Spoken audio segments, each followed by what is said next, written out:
Hey everybody, Nick Espinosa, your chief security fanatic here. Don't forget to subscribe. Today, let's talk about AI because it's vulnerable to misinformation. Now you're thinking, yeah, Nick, the water's wet, sky is blue, etc., etc. But let's talk about medical information because, quite frankly, this can be life-threatening. And there's a really good write-up by Sky Jacobs of TechSpot on this that, quite frankly, needs all of our attention because a new study coming out of NYU further highlights this very critical issue. Large language models are vulnerable to misinformation. Now, new research basically reveals that even the smallest amount of false data that is inserted into a large language model like a chat GPT, their training set rather, can lead to the propagation of inaccurate information. And this obviously is raising concerns about the reliability of AI-generated content, specifically in sensitive fields like medicine. Like we all have seen hallucinations or fake case law being generated or the thing going off the rails. But when it comes to medical diagnosis, especially as we are leveraging artificial intelligence, this becomes beyond critical because people can die. Now, the study, which focused on medical information, demonstrates basically that when misinformation accounts for as little as 0.001% of training data, the results from the actual LLM that you and I use or a doctor would use becomes altered. Now, this has far-reaching implications,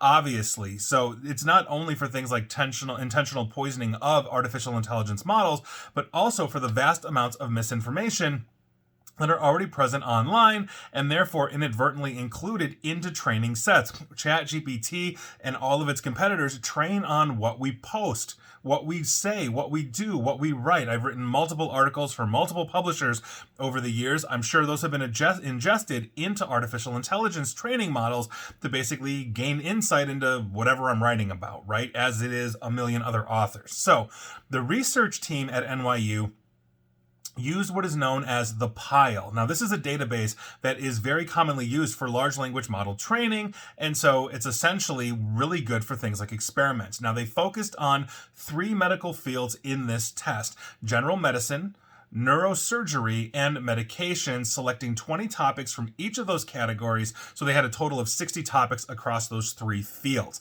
Now, the pile contained over 14 million references to these topics, which represents about 4.5% of all documents within the actual field. These are massive bodies of work, which is why they were chosen. Now, to test basically this impact of misinformation, the researchers used GPT version 3.5 to generate quote-unquote high-quality medical misinformation, which was then inserted into modified versions of the pile. They created versions where there were either 0.5 or 1% of relevant information on one of 3 topics, and then replaced it with misinformation. So we're talking about 0.5% to 1% of all millions of documents that they talk about basically being essential misinformation.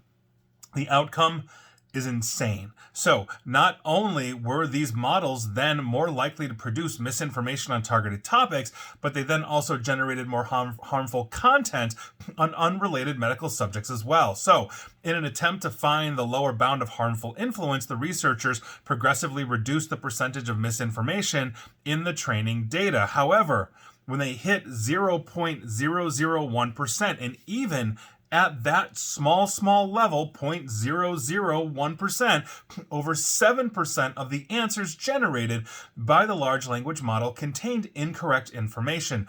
This persistence of misinformation at such low levels is obviously concerning. It's got wide-ranging implications, given that how easy it is to basically have false information introduced into a training set. Again, these are training off the internet. Every crackpot out there with a blog is being hoovered up to be trained on. If you think that, the aliens, built the 5G technology inside the pyramids, that's getting into a large language model somewhere. It could potentially be an answer.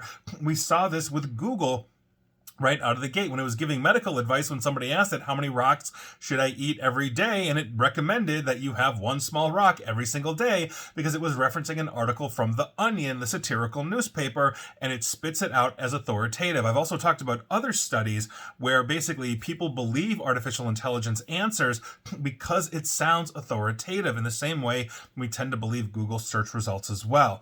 And to quote the study, A similar attack against the 70 billion parameter Llama 2 large language model trained on 2 trillion tokens would require only 40,000 articles costing about $100 US to generate.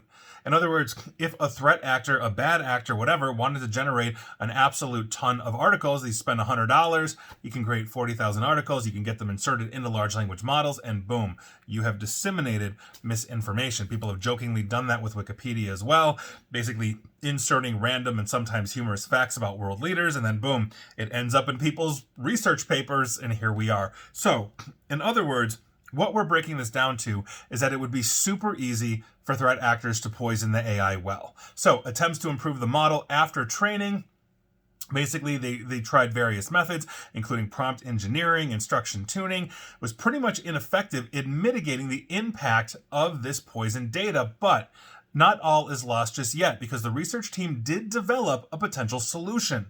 They designed an algorithm capable of recognizing medical terminology in the output of a large language model and then cross-reference those phases with a validated biomedical graph. This isn't perfect for the record. It flagged basically a high percentage of medical misinformation, but that means it's promising. In other words, as it's giving you these results, it's getting double checked by a reference set of known good information, known good research, as opposed to do your own research, that kind of thing, when we've seen an absolute ton of that. And so that's obviously a huge issue.